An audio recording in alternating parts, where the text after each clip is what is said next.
சென்னை ஆவடி அருகே மாடு குறுக்கே வந்ததால் வேன் கவிழ்ந்து விபத்து ஏற்பட்டிருக்கிறது. மேலும் விவரங்களை செய்தியாளர் கார்த்திக் வழங்கிட கேட்கலாம்.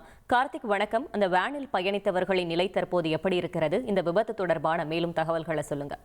ஆவடி அருகே மாடு குறுக்கே வந்ததால் சுப நிகழ்ச்சிக்கு வந்த வேன் கவிழ்ந்து 6 பேர் பலத்த காயமடைந்து தற்போது மருத்துவமனையில சிகிச்சை பெற்று வருகிறார்கள்.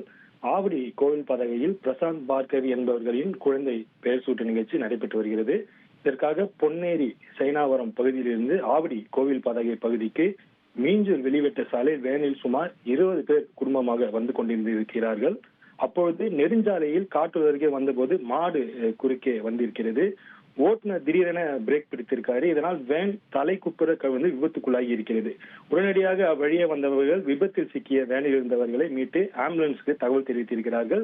தகவல் அறிந்து போலீசார் மற்றும் ஆம்புலன்ஸ் வந்ததை அடுத்து வேனில் சிக்கியவர்களை மீட்டு ஆவடி அரசு மருத்துவமனைக்கு முதலுதவி சிகிச்சைக்காக 20 பேரையும் அனுப்பி வைத்தார்கள். அங்கு அவர்களை பரிசோதித்த மருத்துவர்கள் பலத்த காயமடைந்த 6 பேரை மேல் சிகிச்சைக்காக கீழ்ப்பாக்கம் அரசு மருத்துவமனைக்கு அனுப்பி வைத்திருக்கிறார்கள். அங்கு அவர்களுக்கு தொடர்ந்து சிகிச்சை அளிக்கப்பட்டு வருகிறது. லேசான காயம் அடைந்தவர்கள் தொடர்ந்து சிகிச்சை பெற்று பின்னர் வீடு திரும்பினார்கள்.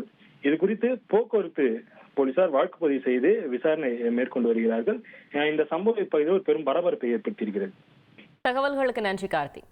உங்கள் தந்தி ஒன் தொலைக்காட்சியில் அண்ணாமலை தினமும் மதியம் 12 மணிக்கு காண தவறாதீர்கள்.